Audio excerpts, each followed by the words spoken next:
नमस्कार. आज काय आहे? आज आहे yoga day, world yoga day. तर आपण ट्रेडरसाठी योगा कसा फायद्याचा ठरू शकतो याच्याबद्दल माहिती घेऊयात. फर्स्ट ऑफ ऑल, योगा म्हणजे काय? योग योग म्हणजे जोडणे. म्हणजेच योगामध्ये काय केलं जातं? शरीर, मन, आत्मा यांचं एकत्रीकरण केलं जातं. त्याला योग म्हणतात. याच्यामध्ये काय असतात? शारीरिक मुद्रा म्हणजे शारीरिक पोजेस, श्वासाचा व्यायाम आणि ध्यान याचं एकत्रीकरण म्हणजेच योग असतं. योग काय करतं? शरीर, मन आणि आत्मा यांचं एकत्रीकरण करतं. त्याला आपण योगा म्हणतो. हे शास्त्र फार जुनं आहे. अगदी आयुर्वेदापेक्षा जुनं आहे हे. आता योगाचे फायदे काय आहेत? योगा काय करतं बॉडी आणि माइंडसाठी? योगा मदत करतं चांगली जीवनशैली, संतुलित आणि शांत जीवन जगण्यासाठी मदत होते योगाची आपल्याला. आता आपल्याला बऱ्याच जणांना माहीत नसेल की डेफिनेशन ऑफ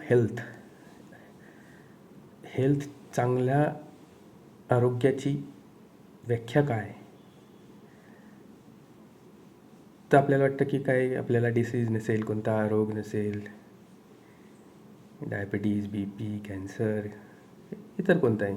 तर आपल्याला वाटतं की आपण निरोगी आहोत. तर तसं नाही आहे. हूची जर आपण डेफिनेशन हेल्थची बघितली तर त्याच्यात काय म्हटलेलं आहे? तर state of a complete physical, mental and social wellbeing, not merely the absence of disease.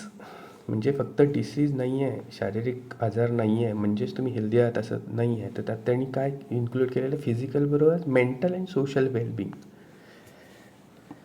त्यामुळे आपल्याला योगा काय करतं? तर ट्रेडिंगमध्ये सायकॉलॉजीचं महत्त्व किती आहे ते आपण सगळेजण जाणतोच. तर आपण आज माहिती घेऊयात की योगा सायकॉलॉजीवरती कसं अफेक्ट करत आहे. योगाचे फायदे आपल्याला काही सांगता येतील. त्यामध्ये स्ट्रेस रिडक्शन होतं, आपलं टेन्शन कमी होतं. आपण आता ट्रेडिंग करताना खूप वेळा अंडर प्रेशर असतो, लॉसेसचं सायकोलॉजिकल इम्पॅक्ट असतो आपल्या मनावरती, स्ट्रेस असतो, ते कमी करण्यासाठी मदत होऊ शकते आपल्याला योगाची.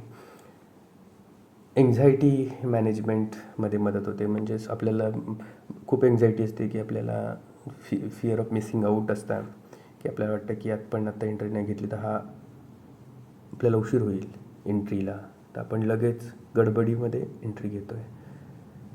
तर त्या ठिकाणी आपल्याला योगाचा फायदा होऊ शकतो. सगळ्यात महत्त्वाचं म्हणजे इमोशन रेग्युलेशन्स होतात.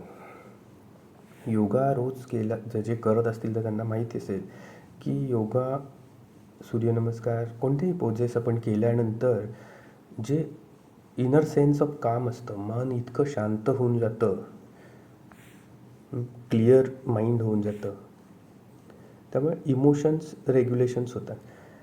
आपल्याला माहिती आहे ट्रेडिंगमध्ये जे काही प्राईजच्या मुवमेंट, व्होलॅटिलिटी असते, प्राईज वर खाली जी मुवमेंट करते, तर ती कशामुळे? तर इमोशन्स, जे कोणी शेअर्स बाय सेल करत असतात त्यांच्या त्या इमोशन्स असतात. चार्ट काय दाखवतं आपल्याला? तर चार्ट दाखवतं आपल्याला emotions of different people who are involve in buying, selling of shares. मग योगा काय करतं? आपलं इमोशन रेग्युलेशन्स करतं.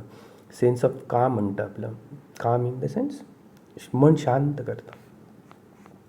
पुढचा एक फायदा सांगता येईल आपल्याला की योगामुळे कॉग्निटिव्ह फंक्शन्स चांगले होतात. म्हणजेच जसं की मेमरी, आपल्याला एक जुना ट्रेड जो आपल्याला चांगला फायदा देऊन गेला आहे, तो आपल्याला एक चांगलं मेमरीमध्ये आपल्या फिट होऊन जातं, जेणेकरून परत तसं पॅटर्न, तशी प्राईज ॲक्शन निर्माण होताना दिसली की तर आपण त्याचा परत फायदा घेऊ शकतो. योगा काय करतं म्हणजे कशामुळे मेमरी वाढत असेल, अवेअरनेस वाढत असेल, तर योगामुळे काय होतं की जे आपले न्यूरल कनेक्शन्स असतात, जे मज्जारज्जू असतात, ज्याच्यातून आपले ज्याच्यामुळे आपले नर्व्स बनत असतात, तर त्याच्यामुळे ते जे न्यूरल कनेक्शन्स असतात ते स्ट्रेंथन होतात. त्याच्यामुळे पण आपली मेमरी, अटेन्शन, अवेअरनेस हा वाढतो. आणि ट्रेडिंगमध्ये सगळ्यात महत्त्वाचं काय आहे, तर आपण इन प्रेझेन्स असलं पाहिजे. सगळ्यात महत्त्वाचं काय आहे, सायकॉलॉजीला काय इतकं महत्त्व दिलं जातं ट्रेडिंगमध्ये. कोणी म्हणतं 80% सायकॉलॉजी, 20% स्किल, कोणी 50-50 म्हणतं. तर सायकॉलॉजीला एवढ्यासाठी महत्त्व आहे की आपल्याला प्रेझेंटमध्ये राहावं लागतं. प्रेझेंट आत्ता काय प्राईज ॲक्शन चालू आहे त्याच्यावरती फोकस देऊन त्याला इम्पॉर्टन्स दिलं पाहिजे. आपण बऱ्याच वेळा काय करतो की भविष्यात काय होईल, 10 मिनिटांनी, 5 मिनिटांनी, 15 मिनिटांनी, एका तासाने काय होईल, कुठे जाईल, हे आपण प्रोजेक्शन करत असतो. तर ते न केलं पाहिजे. आपण प्रेझेंट मोमेंटमध्ये राहून ऑब्जेक्टिव्हली मार्केटला बघितलं पाहिजे, बाहेरून बघितलं पाहिजे. मग त्यावेळीच काय होणार आहे, आपल्याला त्याचा फायदा होणार आहे. आणि आपण जे प्रेझेंट मुवमेंटमधून जे मार्केट काय अपॉर्च्युनिटीज देईल त्या आपण त्याचा फायदा घेऊ शकतो. योगा आणखीन पुढचा फायदा सांगता येईल की आपल्याला रेझिलियन्स वाढवतं. रेझिलियन्स म्हणजे हार न मानण्याची जी आपली ताकद असते ती वाढवते. आपण कारण का ट्रेडिंग जर्नी ही कधी एक सरळ रेषेत नसते, ती अप अँड डाऊन्स खूप असतात, खूप मेंटल प्रेशर्स आपण अनुभवतो. इन दॅट वे आपलं ती जर्नीमध्ये आपल्याला परसिस्टंट राहण्यासाठी, आपल्याला मेहनत करून घेण्यासाठी जो रेझिलियन्स लागतो तो आपल्याला योगामध्ये मिळू शकतो. पुढचा फायदा योगामधून ट्रेडरसाठी हे सांगता येईल की mindfulness and self awareness. Mindfulness कसा फायद्यात ठरेल ट्रेडिंगसाठी, तर हेच मागच्या मुद्द्यात ते सांगितलं. माइंडफुलनेस म्हणजेच काय की प्रेझेंट मुवमेंटमध्ये राहून आपल्या सेन्सेसला आत्ता काय जाणवतं आहे, काय, तर त्याला इम्पॉर्टन्स देणं आणि प्रेझेंटमध्ये राहणं. आणि सेल्फ अवेअरनेस पण वाढतो आहे. सेल्फ अवेअरनेस कसा फायद्याचा ठरेल आपल्याला, तर जर आपण आपल्याला समजू शकलो तर आपल्याला कळणार आहे की आपल्याला आपल्या ॲटिट्यूड किंवा सायकॉलॉजी किंवा आपली पर्सनॅलिटीनुसार आपल्याला काय सूट होतं आहे. आपल्याला स्विंग ट्रेडिंग करायला पाहिजे, आपल्याला स्कॅल्पिंग करायला पाहिजे, आपल्याला पोझिशन ट्रेडिंग करायला पाहिजे, काय आपल्या सायकॉलॉजीनुसार, आपल्या पर्सनॅलिटीनुसार आपल्याला सूट होईल ते आपल्याला योगामधून कळेल. सेल्फ अवेअरनेस निर्माण झाल्यामुळे कळेल.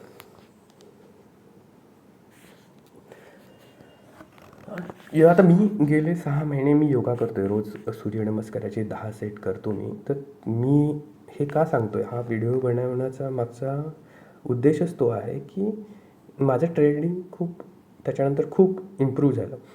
म्हणजे काय होतं की जेव्हा सकाळी आपण सूर्यनमस्कार किंवा योगा करतो तर त्यावेळी काय होतं, आपलं माइंड इतकं क्लिअर होऊन जातं. आणि ते माइंड क्लिअर असणं फार महत्त्वाचं आहे.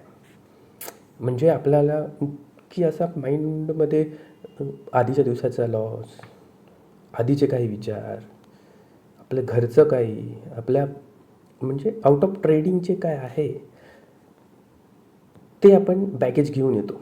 आपण जेव्हा ट्रेड घ्यायला बसतो तर योगामुळे काय होतं की माइंड क्लिअर होतं आणि त्याच्यामुळे डिसिजन मेकिंगला आपल्याला त्याचा खूप फायदा होतो. फोकस वाढतो. फोकस फार महत्त्वाचं आहे. आपण स्क्रीन पाहतो आहे नुसतं, प्राईस खाली जाते, वरती जाते, काय, पण आपण ते फोकस जर असेल तर आपल्याला ते वेगवेगळे पॅटर्न्स आणि त्या प्राईसबरोबर एकरूप होता येईल आणि मगच त्याचा आपल्याला फायदा उठवता येणार आहे. स्नायपरसारखं की आपण इतकं फोकस राहिलं पाहिजे की बरोबर अपॉर्च्युनिटी येईल आणि आपल्याला वाटेल की आपण जेव्हा मार्केटबरोबर एकरूप असू त्यावेळी आपल्याला ती बरोबर अपॉर्च्युनिटी सापडणार आहे, त्यावेळी आपण त्याचा फायदा उठवणार आहे. दुसरा एक फायदा आहे की जर आपण योगा रोज करतो, आता ट्रेडिंगमध्ये डिसिप्लिन किती महत्त्वाचं आहे, खूप खूप महत्त्वाचं आहे. मी तर म्हणेन की एक नंबरला जर काय असेल तर डिसिप्लिन आहे ट्रेडिंगमध्ये. आपल्याला रूल्स फॉलो करावे लागतात जे आपणच बनवलेले असतात. तर ह्या गोष्टी फार महत्त्वाच्या आहेत. तर योगा डिसिप्लिन आपल्या राहण्यासाठी कसं मदत करू शकतं? तर माझ्या मते आपण जेव्हा रोज योगा करतो, एखादी डिसिप्लिन कसं निर्माण होतं आपल्यामध्ये, तर एखादी गोष्ट आपण रिपिटेटिव्हली करतो, एक गुड हॅबिट तयार होते. मग त्याच्यानंतर आपण एखादी गोष्ट आपण रोज रोज रोज करतो आहे म्हणजेच डिसिप्लिन, एक हॅबिट तयार. तर ही योगाची हॅबिट आहे किंवा कोणतीही गोष्ट आपण रोज रोज करणार आहे, त्यामुळे जी आपल्याला हॅबिट निर्माण होणार आहे त्याने डिसिप्लिन बनणार आहे. पण ते डिसिप्लिन आपण मग ट्रेडिंगमध्ये घेऊन येणार आहोत आणि मग जे आपण बनवलेले जे ट्रेडिंगचे रूल्स आहेत ते आपण फॉलो करणार आहेत आणि मग आपण प्रॉफिटेबल होण्याचे चान्सेस वाढणार आहेत. जसे की आपण जे रूल्स काय बनवलेले आहेत की ठराविक एवढंच माझा पर डेचा लॉस असणार आहे, हा सेटअपच मी यूज करणार आहे. आपण रँडमनेस जो असतो तो जो करत असतो, ट्रेडिंग रँडम ट्रेड्स घेतले जातात. आपण ठरवलेलं असतं एक आणि आपण ट्रेडिंगला बसलो की दुसरंच काहीतरी करत असतो. तर ह्या गोष्टी होणार नाही आहेत. ह्या गोष्टी डिसिप्लिन क्रिएट करण्यासाठी आपल्याला फार महत्त्वाचं ठरणार आहे. जर तुम्ही रोज योगा करत असाल तर तुम्हाला माहिती आहे की आपली झोप एक छान लागते. झोप शांत गाढ लागल्यामुळे दुसऱ्या दिवशी आपल्याला काय होतं की माइंड क्लिअर होतं, लवकर जाग येते. असं नाही की 9ला उठून 9:15 आपण ट्रेडिंगला बसलो आहे, असं होत नाही. झोप एक शांत लागते. तर मला असं वाटतं आहे की ह्या वर्ल्ड योगा डे नंतर ज्यांना कोणाला ट्रेडिंग बनायचं आहे, प्रॉफिटेबल बनायचं आहे, त्यांनी योगा हा एक जो अस्पेक्ट आहे तर तो समजून घेतला पाहिजे आणि आचरणात आणला पाहिजे. तर सर्वांना योगा डेच्या शुभेच्छा. आणि तुम्हाला काय वाटतं आहे सांगा, मला तुमचे अनुभव सांगा. ठीक आहे, थँक्यू.